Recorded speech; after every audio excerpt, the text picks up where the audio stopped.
What's up, Rams fans? Welcome back to Ram Showcase. Tonight, Jalen Ramsey continues to be the most vocal LA Ram. Plus, Sofi is about to be so full.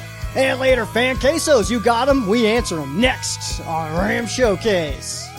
Welcome to Ram Showcase on Sports War Radio. What's going on, Rams fans? Welcome back to Ram Showcase right here on Sports War Radio. I am your host, Joe Brandon, but you can and should call me Sheriff Joe Bags, and I'm laying down the law for you guys tonight.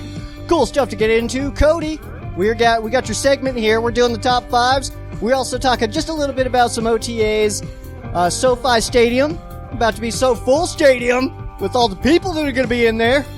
And then we got a new Jalen Ramsey segment because dude just keeps saying things, and he makes my job a little bit easier here. It gives me things to talk about, so we'll talk about them. And we're going to start off though with this top fives. This is something I've needed to do for a while now, but we'll hop into it. First though, we are in OTAs right now. All right, that is the thing that's happening right now. We are learning a few things about this team right now, and one of those things that we're learning about this team is the punt returner position. Looks like it actually get taken over by Tutu Atwell, the rookie, the Rams' first selection in the 2021 NFL draft. And, he's a wide receiver rocking that number 1-5, and I was really fully anticipating this to be a Deshaun Jackson position. And I kind of felt like myself, I really felt like Deshaun Jackson was brought in here more for the return game than he was to be a participant on the offense.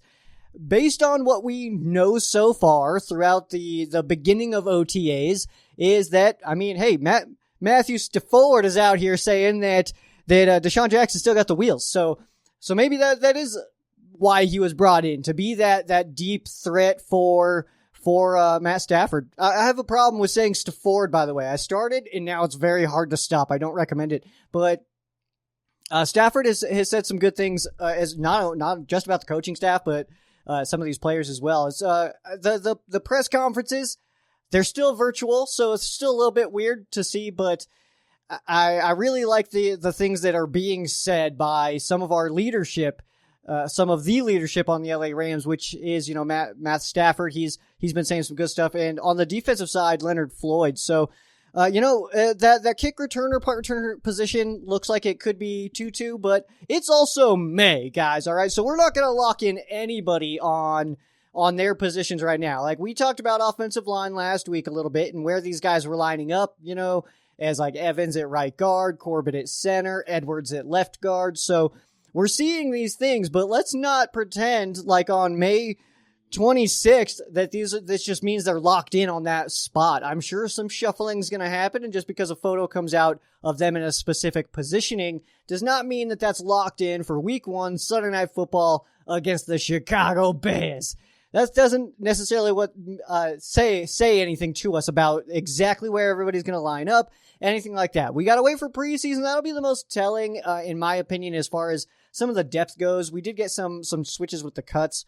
We start at, the 90, and then we go down to 85, and then 80, and then to the 53. So that's kind of an interesting situation there, but that'll give us a chance to see some of these guys out on the field in preseason. I, of course, will be doing some good stuff for the Rams-Broncos preseason game. I will absolutely be there if you guys want to come hang out, have a beer with good old Sheriff Joe Bags, and let's come on out to Colorado. It'll be August, so it won't even be bad, all right? I know most of you Rams fans last time that the team was in town was 2018 in October, and it was a little chilly.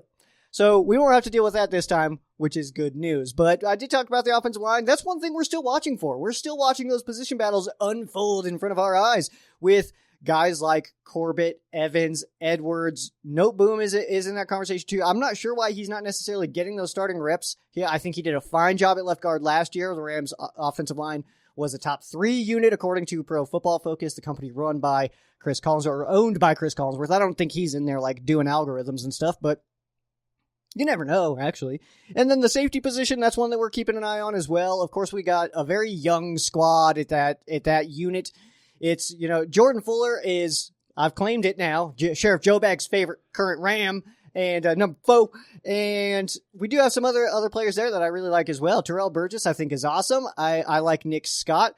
Taylor Rapp, I really want to see some more out of. Last year he was, of course, hurt, but he didn't make a good jump, in my opinion, from year 1 to year 2. In fact, I didn't see any jump. I thought he was the same player. So I'm hoping that maybe that was just a kind of a pandemic situation, like some of these guys have had to deal with, and it's a very difficult time to start your NFL career mid-pandemic, to really know the normalcy and to be able to progress and really work on your craft, not having to worry about what's going on in the world and what the CDC is saying and stuff like that. So that'll be good news. But those 4 names right there, I expect to see all 4 of those guys on the field. We did see all 4 of those guys on the field last year. Burgess, of course, was dealing with a little bit of injury. Fuller, though, was awesome, and we could see kind of some flipping and flopping. Fuller might take over that Johnson role, and Burgess might take over the Fuller role from last year. We'll kind of see what happens, but this is another thing that I'm excited for preseason. Who will not play in preseason? That's what we need to watch for there, because this Rams team does not like to play their starters in the preseason. So if any of these guys are not playing, then we can pretty much lock them in, at least having a pretty decent spot. And then the nickel cornerback position as well. Of course, we talked about John Johnson leaving and the shift that could happen there, but the cornerback position as well. Troy Hill is joining John Johnson out in Cleveland and is now a Brown. Kaderil Hodge also just signed there, former Ram as well. He signed there today, actually. And nickel is a spot that we're looking at also. So David Long Jr. is a guy that I've kind of penciled in to the nickel spot, but don't count out guys like Rochelle, the rookie coming in at corner. He's rocking at number 31. He'll be easy to catch out there on the field, especially. I'm sure every rookie will play some preseason. I don't think we have any guys that we're like, we cannot let them play in preseason. We need them, you know what I mean? Like all these guys, I don't want to say expendable, but because that's not the case, but all of these guys, we need to get them some reps, and that's a great time to do it, not against your own guys. It's good to get them out against other guys.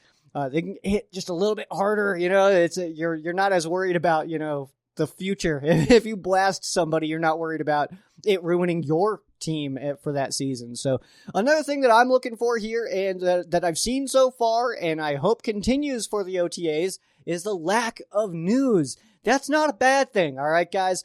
And especially with the personalities that we have on this team, guys like Jalen Ramsey, who are technically in the news, but for nothing bad. He's not like going out here beating people up or anything. Neither is Aaron Donald, but that's the only example that came into my head. But we're not seeing a bunch of guys on this team that are just wrapped up in different stories, or I know Jalen Ramsey didn't show up to OTAs, but that's not even that big of a story. Nobody's even really talking about that, because why would we? We know he's going to be fine. We know he's going to show up and he's going to be in shape. He's going to be ready to play, and he's going to be ready to shut down your number 1 corner. If you're not a fan of the Rams, I'm looking at you, Green Bay. And so, we don't have that, and that's a good thing. But this is my whole point with that is, it's a very good thing, because would you rather have our biggest news be these rookies don't know who the Backstreet Boys are, or would you rather be dealing with a Julio Jones or Aaron Rodgers situation? I know for me, I'd rather see guys like Bobby Brown come on the screen and say that they were born in 2000 and just age myself immediately. I feel like I got 14 more gray hairs. With the second he said Bobby Brown 2000, it's like, oh man, like it happened. We turned that corner. It happened. And we're finally seeing players born this century. And that's really messing with me, guys. It's really messing with me. I'm only in my 20s for like a month and a half, not even. Oh, it's ruining my life. Anyway, that's a good thing. And, I'm thankful for Julio Jones and Aaron Rodgers, because if it weren't for them, May is typically a pretty boring time. So we get to hear about Julio Jones and Aaron Rodgers, and Aaron Rodgers not saying anything, but actually saying a lot, in my opinion. He didn't come out and say like, no, I really want out of here. But he said, I love my teammates. I love my coaches. I love Jordan Love. You know who he left off that? All the guys in the front office. And then you got Julio Jones being called by Shannon Sharpe. That's a whole disaster of a situation that's unfolding. And by the way, Shannon Sharpe, jacked up, man. That's not cool. You don't do that to somebody. You do not do that to somebody. You don't call somebody and start asking them questions that you know are going to be bombs if he gives you a certain answer, and then not tell him until the very end of that phone call that, oh yeah, by the way, we're live, man. I'll call you back later. What? That is so messed up, man. I kind of compared that to Pat McAfee.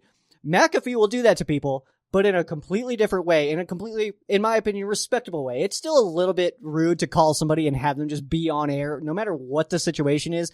But at least McAfee, the second they answer, before they can say anything, he's like, hey, we're on air. We're live right now. We're live right now. You're on air.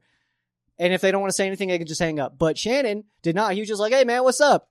You want to go to it? You want to go to Dallas or you want to stay in Atlanta? And the way Julio Jones was talking, you could tell he had no idea that he was on air. You could tell. So Shannon Sharpe, jerk move. Don't appreciate that move as far as this industry goes. I thought that was a cheap shot, and I think I hope some punishments get handed out. Shannon Sharpe thinks he wants to be Stephen A. so bad. He's not. All right, let's go ahead and talk about. We'll do our top 5 here for Cody, and I've decided that we're just going to name this segment the top 5s, cracking the Cody, and we don't have a graphic yet. We will get a graphic. That's my weekend project. One of my weekend projects. We'll be working on some of that stuff, and. Doing some research for this one, because I've had to go around, and I've kind of shifted this a little bit as well, but doing the research here, why have the Rams and Eagles been involved in so many quarterback trades? That's just weird to me. It's like every time I see a trade, it's like, oh, Rams sending a quarterback to the Eagles. You can have, Roman Gabriel, you can have Norm Van Brocklin, you can have Sam Bradford. It's just pretty down the list. It was pretty cool. Anyway, let's go ahead and hop into our list, cracking the Cody. And these are the top 5, in my opinion, the top 5 Rams trades in Rams history. So feel free to disagree with me. That's kind of what the point is. And let's open up the conversation. If you think of a trade that's better than any of these ones, let me know. If you think that my list is way off and I'm ridiculous, that's cool too. If you think my list is super perfect, that's the most appreciated feedback, actually. So make sure you drop that. We'll go ahead and start at number 5, and we are going to do the 2016 trade. Rams send 2 1s, 2 2s, 2 3s to the Titans. The Rams receive number 1 overall pick in 2016, a 4 and a 6. The Rams, of course, draft the first LA Rams pick back in Los Angeles, and the most recent first-round pick for the Los Angeles Rams, quarterback Jared Goff, number 1 overall out of Cal. So without Jared Goff, and the reason, let me explain here, because I know some people are already like, dude, Goff was not awesome. Like, how is this trade up there? Let me explain. So the Rams move up to get Jared Goff. This is in the Jeff Fisher era. So Jeff Fisher is drafting Jared Goff. That's his quarterback of the future, and that's his guy that he wants to go with. So, of course, we know Jeff Fisher ends up getting fired that season. Jared Goff went 0-7 starting that season, and he looked not good. It was not a fun time. Jeff Fisher gets fired. But one of the reasons that Sean McVay wanted to come to the Rams was because we had a quarterback that he liked in Jared Goff. So the Rams get McVay having Jared Goff. Without Sean McVay coming to town, I mean, you guys remember the Rams offense before Sean McVay? Not very exciting. Like, Tavon Austin would randomly have a good game once every 2 years, but that was like really all we had. Like, that was the excitement, was hoping that somebody was just going to have an explosive day like Tavon Austin, and it just didn't work out that often. So Sean McVay comes in, and our offense is firing. We're doing things, and it's really fun to watch. And then, of course, the Rams get a lot better with McVay. McVay coming in, Rams offense gets better. Rams defense was already pretty decent, but offense comes in and is very good. Without the Rams being very good, does Aaron Donald stay? I don't know. I can't go back and answer this. I wish I could see the alternate timeline where the Rams select a different guy, or maybe don't move up. Maybe they go with Wentz. I would love to see those alternate timelines. That's unfortunately not the reality that we live in. We are on this plane, and Jared Goff was a Ram. So does Aaron Donald, though, if we go another 4-12 season, in 2017, instead of going to the playoffs, does Aaron Donald maybe want to go somewhere else and maybe win some football games elsewhere? I'm not really sure. So if Aaron Donald also DPOY that year, Defensive Player of the Year in 2018, the year that he signed his extension, If that doesn't happen, then do the Rams make it to the Super Bowl? He was a defensive player of the year. We were amazing that year. A lot of things were amazing that year, but Aaron Donald was a big part of that. So does any of that happen? To recap, without Goff, do the Rams get McVay? Without McVay, are the Rams even very good? If the Rams aren't very good, does Aaron Donald re-sign? If Aaron Donald doesn't re-sign, are the Rams even in the Super Bowl? If the Rams aren't in the Super Bowl, is Sheriff Joe Baggs even happy? No, is the answer to that. So that's why I'm putting this one at number 5. Next up, we're going to number 4, 1973. 2 first-round picks and a wide receiver, Harold Jackson, for Roman Gabriel. This was sending Gabriel to the Philadelphia Eagles in return 2 ones and wide receiver Harold Jackson. Gabriel was 33 at the time, and the Rams were able to pull off getting wide receiver Harold Jackson, who the Rams did originally draft, and then one of those draft picks ended up becoming Dennis Hara. So, of course, some of you older fans might know that Hara on the offensive line was a big blocker in some of the best of the dopest of Eric Dickerson seasons. So I think the Rams took out that one too. And Roman Gabriel, he was 33 when we sent him out to Philly, and I think it was like one good year and then kind of just fell off. Next one here, number 3 is going to be from 1986. The Rams send defensive lineman William Fuller and guard Kent Hill with 2 ones and a 5 to receive quarterback Jim Everett. We talked about Everett last week a little bit, the best number 11 in Rams history. So the reason that this is such a big signing, though, for the Rams, and why I think it's such a positive, because of course the Rams did give up a lot. I mean, you kind of mortgage your future, as some people say.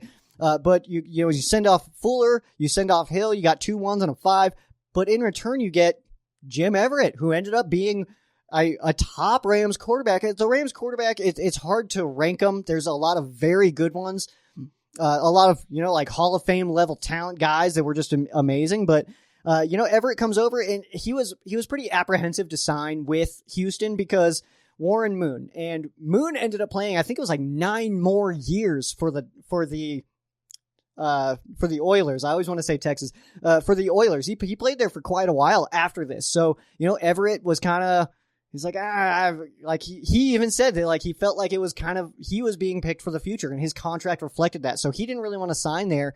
And then the Rams needed a quarterback. So you make that move happen. And I think it worked out. I would say that worked out.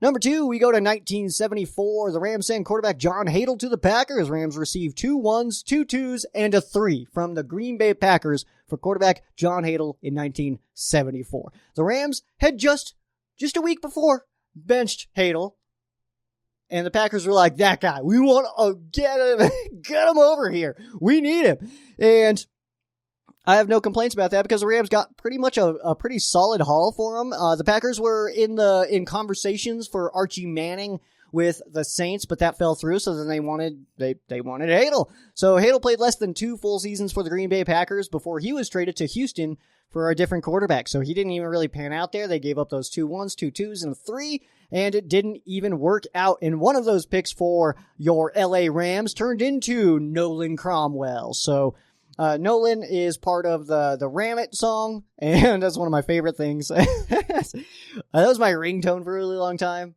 Now it just rings like boring, but yeah, good stuff there. And my number 1 trade. I'm sure you guys have done the math by now, and you guys have figured it out right now that the Rams trading for running back Marshall Faulk from the Indianapolis Colts. The Rams sent just a 2 and a 5 for Marshall Faulk, and ended up becoming, or what, he's Joe's favorite player over here, all time, the current Jordan Fuller, all time, Marshall Faulk, love that dude. He was just so much fun to watch, and getting him for a 2 and a 5, I think was absolutely that was just perfect. And, Marshall kind of credits himself leaving for what Peyton Manning turned into, and I mean, his reasoning definitely makes sense. It holds water that if he stayed there, it was him and Peyton. But he leaving, it was now Peyton's team, and he was able to grow into who we know today, who is, hilarious dude. He did the schedule release for the Broncos this year. That was pretty cool. Entertaining. The dude's funny. And Marshall kind of credits himself just a little bit on what Peyton Manning's career ended up turning into, which is easily one of the best of all time. Peyton Manning is on the Mount Rushmore of the NFL. You know what I mean? Like, that's how good this guy is. But Falk, of course, he's the Mount Rushmore of the Rams for sure. And that's good stuff right there. So, I put on here, Marshall Falk is arguably the best running back in Rams history. Arguably, okay, because that can be argued. I know it can be argued. There's a few names that you can throw into to argue that point. Dickerson, Jackson. I mean, there's names that exist of guys that you could say, no, Dickerson's better. And I mean, yeah, you definitely have an argument there. And I would say probably Dickerson's probably the best running back in Rams history. But Marshall Falk is right there. He is right there. And I mean, even just the Rams like running back Mount Rushmore would be kind of crazy, huh? A lot of very talented running backs in this team's history. The Dolphins did offer a number 1 pick for the first round pick for Marshall Falk, but that was Jimmy Johnson for the Miami Dolphins. But it turned out the Indianapolis Colts were not interested in sending Falk in division at the time. At this time, this was pre-Texans, so the Colts and Dolphins were in the same division. So there you have it, my top 5 Rams trades in team history. Feel free to disagree. Feel free to agree. And drop yours below. If you think that I totally whiffed on one, maybe there's one I completely missed and I didn't mention at all, let me know. And yeah, we'll have that conversation in the comment section below.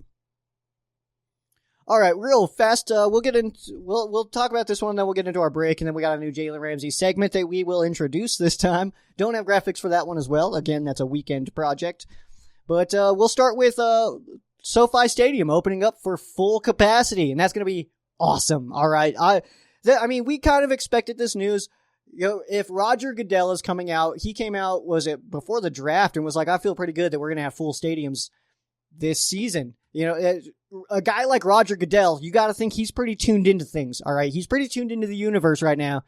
He's got to be. And when you're running a company that's this powerful and brings in this much money, you're probably pretty tuned into things that are going on in the world, the economy and stuff like that. So I don't think that Goodell would have said those comments if he didn't really believe that stadiums are going to be able to open for full capacity, at least most NFL stadiums. But SoFi is one of those. Did announce just earlier this week that we will see SoFi at full capacity. It's really cool to see. I mean, we're in May right now, and I just went to a baseball game. We got like the super lowest baseball league ever, the Rocky Mountain vibes out here. And we went to that one, but they opened for full capacity. Masks were not required, anything like that. So I feel pretty good that the NFL will be able to pull it off as well. But we're still just kind of, especially here in Colorado, we're still just making the steps. I think we're just as far along as everybody else. I think we're a little, our governor's a little more apprehensive than others. That's not a political statement. He just is. He just, he doesn't like to be at the forefront of the decisions. He's kind of a follower in that regard. So the only 2 teams right now in the NFL that have not officially said that they are opening at full capacity is the Denver Broncos here in Colorado and the Indianapolis Colts, not in Colorado. But Denver and Indy being those only 2 teams. Being from Colorado, though, I can tell you guys, I feel pretty good that announcement's coming soon. I feel 100% confident that will happen before the preseason. I don't think that the Broncos hosting the Rams, I don't think we'll see any limitations at that game in week 3. I believe it's August 28th is when that was set for. It's like a 6:30 local time game. So that'll be fun stuff. But yeah, I expect that to happen soon. Also, at SoFi Stadium, the Rams will be holding an open practice on June 10th at 4 o'clock. 4 o'clock, not 8 o'clock. And this event is free. You do need to go claim your tickets on the Rams website beforehand, or you have to like book your tickets beforehand. I want to say it's therams.com/ROP is where you go for that. I just saw it in passing today. I didn't click on it or anything because I will not be there. But if you guys want to check that out, make sure you guys check out therams.com. Check out their official site. They'll have more information than I could give you because they're the ones running that bad boy. So let's go ahead and hop into our break. And on the other side, we got this new Jalen Ramsey segment. We will get into our fan quesos as well. What's up, Rams fans? I'm Sheriff Joe Bags, and you need to know about Shaw's Customs. Custom vinyl decals are the best way to show all the other cars in traffic what you are most passionate about. Deals on vinyl packs right now with 7 different logos in yellow, white, or blue. Custom shot glasses and beer mugs for brewskis with the broskies. That's not all. No way. Superhero and political decals also available. Visit the link in the description and check it out for yourself. Tell Josh that Sheriff Joe Bag sent you. You won't get a deal, but he'll get a kick out of it. Shaw's Customs. And welcome back in. We'll get to the Shaw's Customs sponsored segment, the fan quesos, here in just a bit. We don't have a lot today. I was working and time got kind of slipped away from me a little bit, and I requested them a little late. You guys can always drop them, though, in the comment section below, or you can tweet me, you can send them in a messenger on Twitter, you can message me, you can message the Facebook pages, the Instagram pages, whatever. Just get them to me, I'll find them, and I'll answer them. That's how this works. So we'll get to those right after this new segment. This is Jalen Ramsey, because Jalen Ramsey's out here saying stuff. He's been doing that lately. He's been known to say things from time to time, and Jalen Ramsey is coming out saying all kinds of stuff right now. It's been really fun. But this is my new segment because Jalen Ramsey keeps saying stuff. So it's time for Jalen Ramsey, say it to my face. And I'm pretty proud of that title. I'll be real with you guys, super proud of it. And Jalen Ramsey, say it to my face. And this is just some comments he's making, all right? So we know from last week, I did a whole segment on it, Jalen Ramsey hurting the Bears fans' feelings. Some Bears fans came in and were like, hey, he wasn't really hurting our feelings. He just made us sad. Okay. That's not what they said, but I had a fun time with that one last week. If you guys haven't checked out that Jalen Ramsey segment, make sure you guys head over to the Ram Showcase YouTube channel and check it out there. I also posted it on Facebook, on the Ram Showcase Facebook page. Just search Ram Showcase wherever you're at, and I'm sure it'll pop up something. You'll find something. That'll be cool. But either way, Jalen Ramsey, he's out here saying, I can't wait to make a lot of fan bases mad again this year after I lock up their favorite wide receiver. This seems to be a trend. This is a trend, and this happens. This keeps happening. Jalen Ramsey gets trash talk too, and then returns said trash talk, and then he shuts down those wide receivers. And I had somebody comment. It was like, oh, he does that every year, and then he gets burned. When? Show me. Show me where he got burned last year, because I don't see it. It doesn't exist. And this year, I feel like we're going to be pretty much in the same boat, because Darius Williams on the other side, is back as well. And D-Will I would have to look at every roster or like that. There's a good chunk of teams that D-Will would be the number one corner. He's not here because we have Jalen Ramsey. It's like it happens yearly. They act like they forget, and then I do it again. I love this cycle. Jalen Ramsey's words. So it's, it does happen, and it's really interesting. DK got shut down last year. Devontae Adams in the playoffs. I don't know why Ramsey wasn't on Adams as much as he should have been in the playoffs last year, but I don't make these calls. I can't do it. I can't participate. I can't call up Raheem Morris and be like, hey man, try Ramsey over here.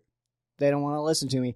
Jalen Ramsey also is tweeting about getting Julio Jones to the Rams. Who's going to win the Julio Jones sweepstakes? We have no idea yet. And either way, though, I think that's a big impact. Wherever he goes, the rest of that division, oh man, if he went to the Niners or the Cardinals, it's like, oh gosh, now we got to defend him. And I don't want to see that happen, but oh man, who knows where he goes though? I mean, it might be Tennessee, it might be New England, it might be San Francisco, it might be Arizona, it might be the Chargers. There's so many. It's not Dallas apparently. We know that much at least, because he's like, nah, I want to win, man. I don't want to go to Dallas. I want to win. So come to LA, come to the Rams, and let's do this, Julio. We got this, man. We got this. But normally I would blow off this news entirely, a tweet of Jalen Ramsey trying to get a guy to come to the team. Normally I would just blow that right off. Just okay. But being a Rams fan during this McVay and Snead era, if it's taught me anything, it's that this team is extremely unpredictable. And I have no idea what they're going to do. I don't know what this team wants to do. I was sitting here saying, I don't see Ndamukong Suh becoming a Ram. Boom, he was a Ram. I don't see the Rams signing or getting Aqib Talib. Boom, Aqib Talib. I posted a whole video of why I didn't think the Rams were going to go for Deshaun Jackson. Guess who's a Ram? Yeah, Deshaun Jackson. So I'm not going to say there's no way Julio Jones is coming to the Rams. Or maybe that's exactly what I should say. Maybe that's the trick. Maybe I hold the key here. There's no way Julio Jones is coming to the Rams. I know that much. Do your thing, universe. Your move, universe.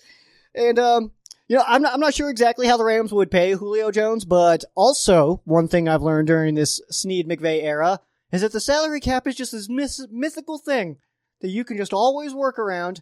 And if you just pull the right strings, push the right buttons, you can have anybody. And everybody can get their money at some point. I don't know exactly when these guys are getting paid, but they'll get their money.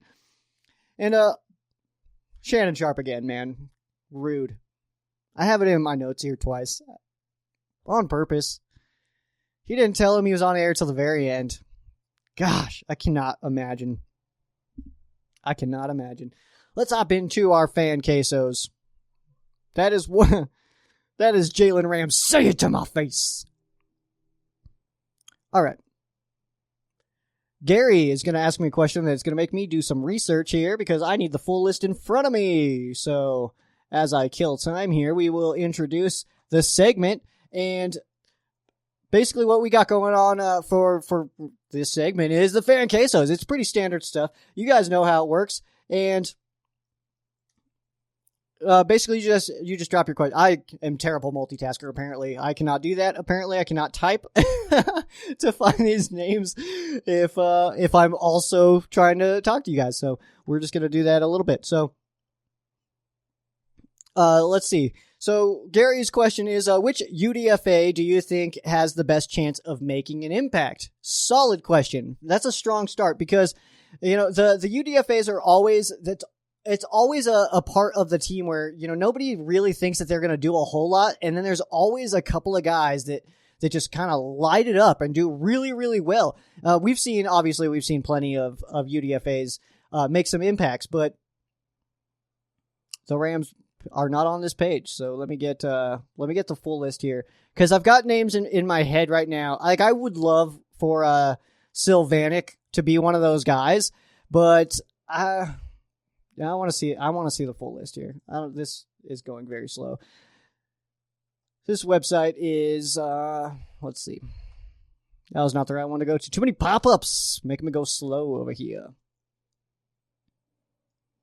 All right, so Landon Akers, Alaric Jackson, that one makes a lot of sense. That one could be Paris Ford. That was a name that I was thinking of earlier when I read that question. Troy Warner as well. You know what, man? I'm gonna go Ford because I really do think that Rapp is a potential cut. I really think that that's real. He didn't make that leap from year 1 to year 2. I just haven't seen him. I haven't seen anything that makes me be like, we need to keep him around. Like, there's just nothing I don't think he's a bad player or anything. I think he's a strong depth guy, but there's nothing about Taylor Rapp that's like, no, we need to hang on to this kid. If we let him go, he's going to tear it up somewhere else. Like, I just don't know, man. So Paris Ford is one that I think is real. Alaric Jackson as well. And I'm going to say, I want George Sylvanik to do dope. Just a local boy for me, and I would always love to see that. So you did tell me that you have your guys. You have 2 guys here, so I am very curious. So please, let's have that conversation, Gary. You're Gary's one of the guys. You know what I mean? He follows and catches things and stuff. So yeah, man. Let me know who you guys are, because those right now, Alaric Jackson, who I think could be an offensive line depth guy, Paris Ford. Because one of the reasons is because of the Taylor Rappness. I just don't necessarily think that he's here for the long haul. And then I would love to see George Sylvanik do some stuff. Just a couple more, actually, and you guys are going to hate my answer to 2 of these. I'm okay with it. Let's see. This one comes from my dad. And the question is, now that the 2021 salary cap is out, about $208 million. The 2022 salaries, that's where the ceiling is set. It's actually not there yet. That's where it was a 208.8, I believe, is what they put the ceiling at for the salary cap for next season. We're at like 180, 186 something. We're like right in that ballpark. this year. But the ceiling, it looks like it'll be about 208 next year. So it's not set. It'll officially be set in February. But with these TV deals coming in, I fully expect that to be closer to that than not. How will that affect decisions of the franchise moving forward, knowing that the following year it will jump again approximately 14% to about $218 million, the biggest jump in history?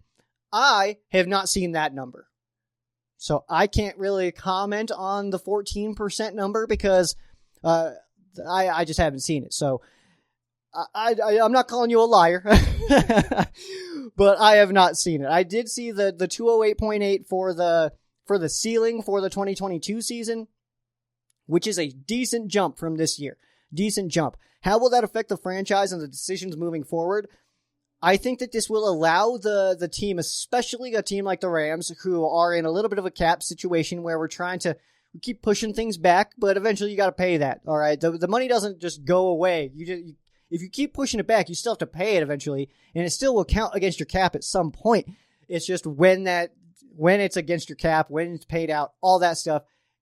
I mean, Les Snead knows all about that, obviously. He's doing that a lot lately.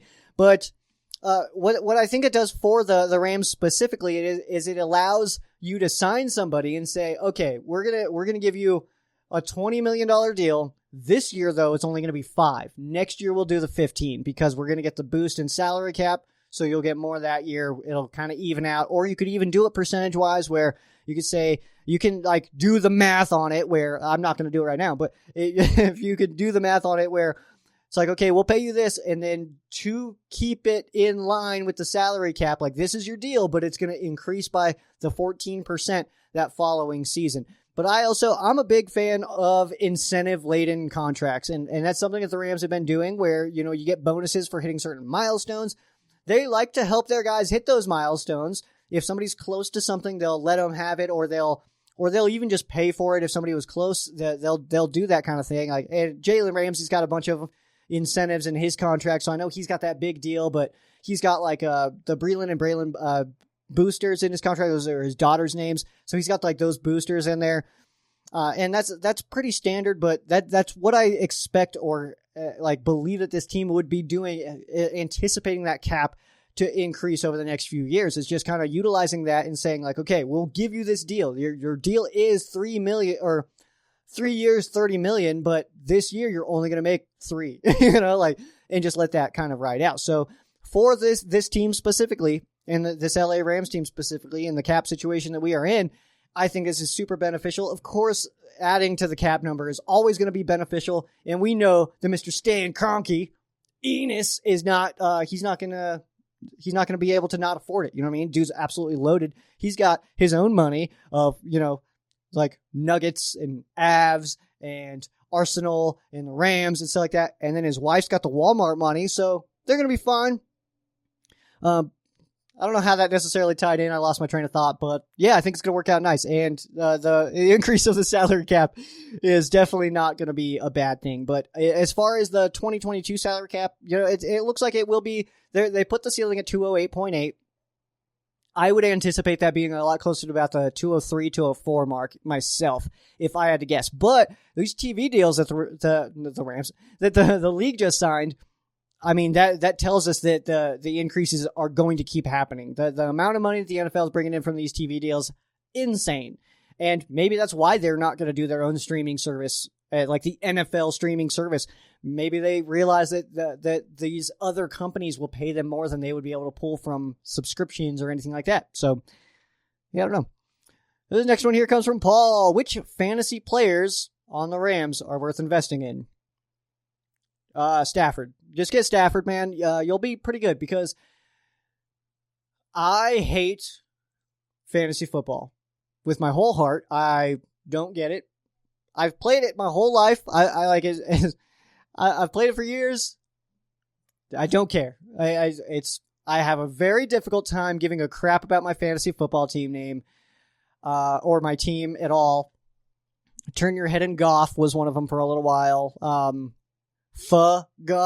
Goff. That was mine last year. I don't think I'm playing this year. I think I've already sent that message actually to my friends. I just don't care. And if you like, I feel like I'm using up a spot for somebody who's actually going to like pay attention. Cause I'm not. Most weeks I don't even check. Or like, so it'll be like 5 minutes before kickoff and it's like, oh yeah, I guess I better check that. Oh, players locked.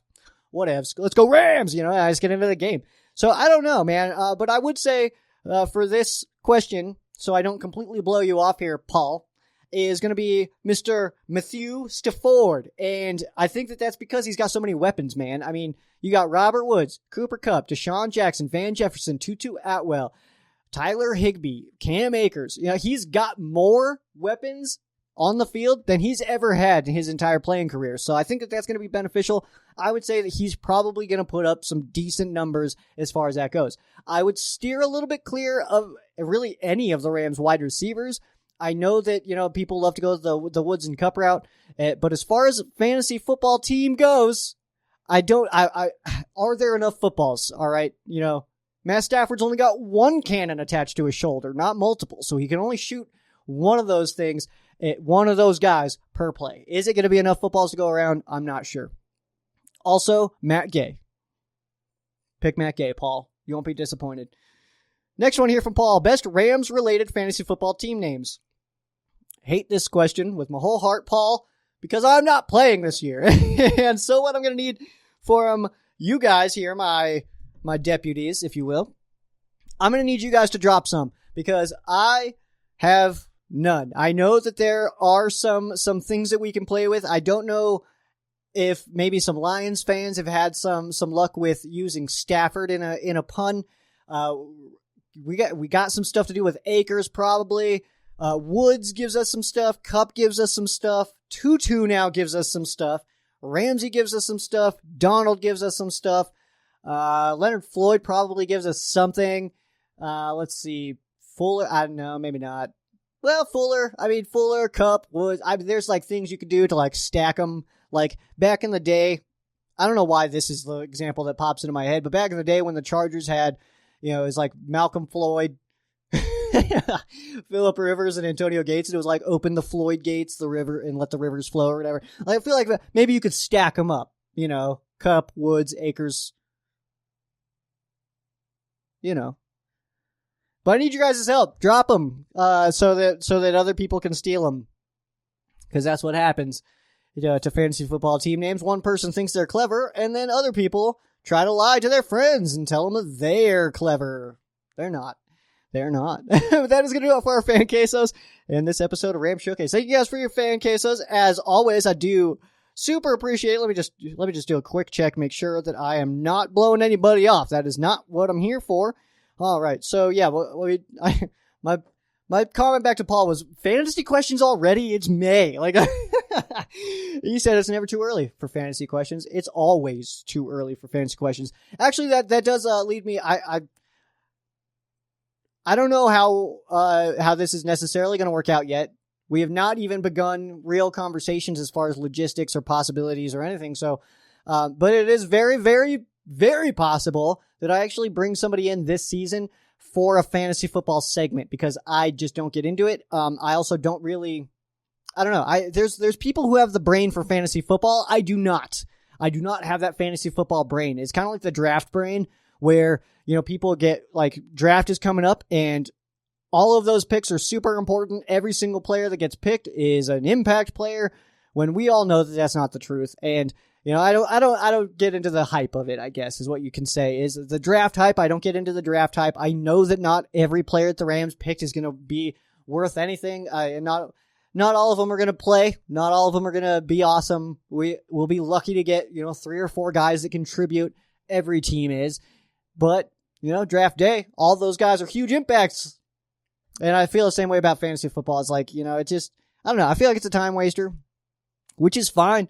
I'm all about wasting time, but fantasy football is just not something I just have a hard time getting into it. I just don't care. I care more about how the Rams do as a whole, not who's scoring. I don't care who scores, just as long as they're wearing horns on their helmets, man. Like, I don't care if it's Cam Akers or Darrell Henderson running the football in. I just care that there was a touchdown for the Rams. I don't see what's so wrong with that. Actually, there was a quick story here because I am pretty under my time here, but there was one Rams fan one time showed up to the bar that I go to watch football, And this was when I didn't have a squad. It was just me going.